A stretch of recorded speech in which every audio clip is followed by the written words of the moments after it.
Hey YouTube, how's it going? We've got a little bit of a somber one, but also want to talk about the successes.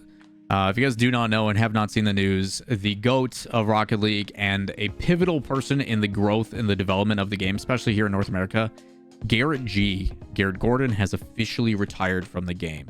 If you guys did not see, they put out a 20-minute video of Garrett reacting to his extremely long career.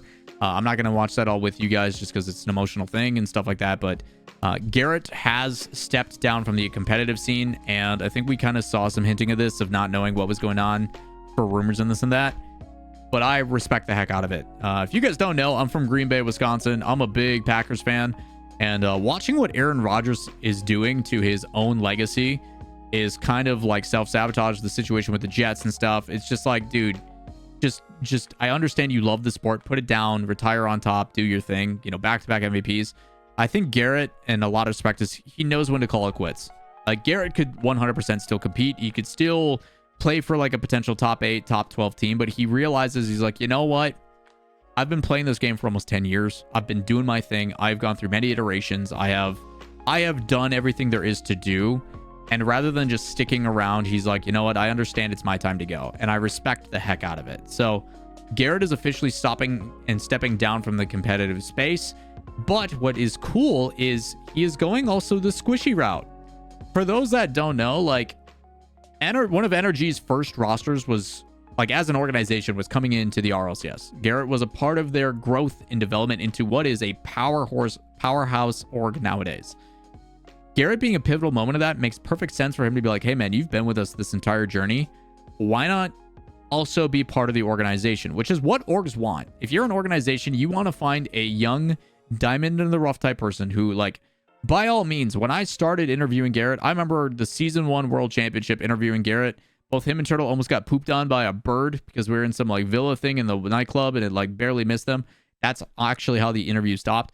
Because we were like, yep, we're done. But like, it was crazy because these guys were so terrified to talk to a camera, let alone be on camera. And now you see Garrett develop into the young adult and the man that he's become. And I'm super proud of the guy.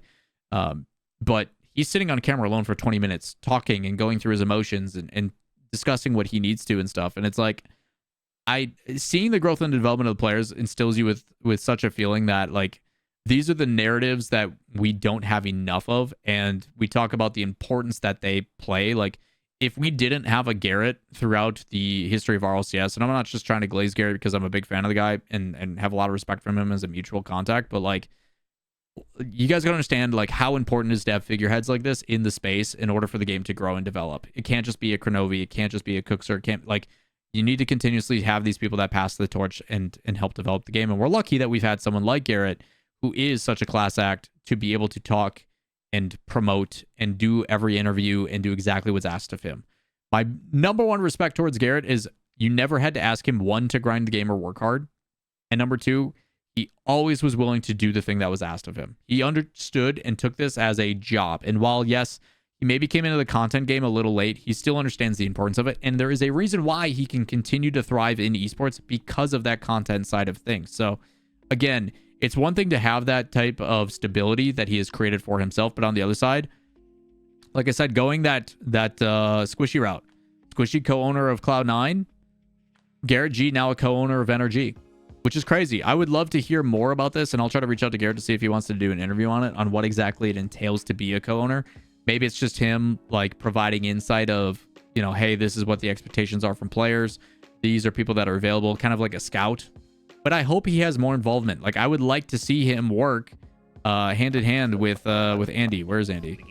Andy Miller, who is obviously a very, very prevalent figure in the esports. I want these two to work together and do business stuff together and try to figure out how to make NRG more profitable and stuff. Like, I want a lot of these things to kind of build and develop. So you do see that he retires, he becomes a co-owner. His response to it and says he's officially retired. I'll make a video soon why. I can't wait to see what he says in that video. I'm sure he's going to cry and break down because it's a very emotional time. I've been there with saying goodbye to the RLCS team. But as of right now, he says some of these things are pretty personal, and rightfully so. I think he's, you know, focused on his family and trying to build and develop and stuff. But he says, thank you. Experience once in a lifetime, one I'll always be grateful for and cherish. It's been almost a decade since I began this journey, and it's gone by so fast. From day one, I just wanted to appreciate it and not take it for granted. Looking back, I'm very proud, as he should be, because he is one of the few that does not take it for granted. He works extremely hard to be where he is.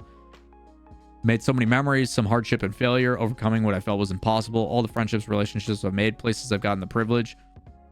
At the end of the day, he expresses his thankfulness. He just continues to be a class act, and talks about how thankful he is for the opportunity. Says he won't be going far, still making content. Certainly is the end of a huge chapter of my life, one that's bittersweet. To all teammates and those supporting me from the bottom of my heart, thank you. So again, GarrettG going through a little bit of the accolades to tell you guys about some of the things that were very specific to Garrett, that those that do not know. GarrettG was actually one of the first players in competitive to actually take down what was that dominant Flipside Tactics team. There was an international show match and competition, and back when he was with, like, what, Vex, or was it Turbulence or Foremost or whatever the heck the team was, they played in a show match and they dominated. They, like, really turned some heads.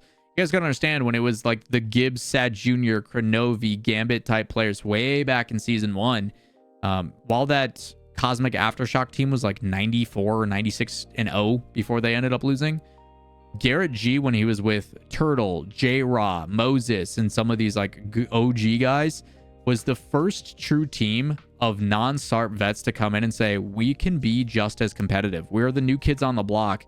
I remember, selfishly as myself, one of the only screenshots I took of people in game was watching Gibbs, Sad Jr., and Kronovi play against the Vex roster of Garrett, Turtle, and J-Raw. Like, I, as a fan, as a caster, just getting involved in the pro scene, was like fanboying because I was in that lobby and seeing these guys who were at that different tier. Even though I played against these guys and ranked all the time, it was just a different experience.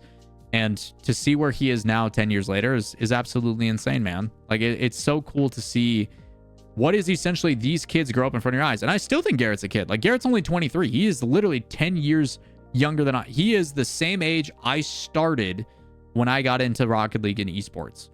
That's how old he is now. Like, it is crazy to see how much has happened over the years. So again, he went from that Turbulence to that Vex gaming team. They then got picked up temporarily by Orbit in the pro scene. They went Vex, Enix, Exodus, Orbit when they got signed for the World Championship. And to think about, GarrettG has been on only 2 orgs his entire career. That's pretty special. Some cool stats about Garrett. All-time tournament winnings, $541,000. Massive congrats to Garrett in his career. It's been a long one. I'm excited to see what he does for content. Garrett has definitely grinded the content side before, but he ended up stopping and taking a long-term break because he remembers stating, I was on stage and I was thinking about, oh shoot, I got to start my YouTube video. And he's like competing in the World Championship on stage. So he took a bit of a break. Now he can full send it. He can full create. He can get creative. Maybe he'll bring back like Sizz and some of these other guys that are very personality driven and make some fun stuff. Maybe he'll start dabbling in other games. We'll have to wait and see. Either way, massive congrats to Garrett. Congratulations on an insane career. Super proud of the guy. But I'm excited to see that it's next chapter. I'm very curious to see on how he approaches the content game as well as what he does on the business side with NRG. So big role model. Big role model for the game. I'm curious to see who he's going to pass the torch to. But with that said, that's going to do for today's video. Like, subscribe, notifications. Shout outs to Garrett. Make sure you guys go show him love. And we'll see you in the next video. Peace.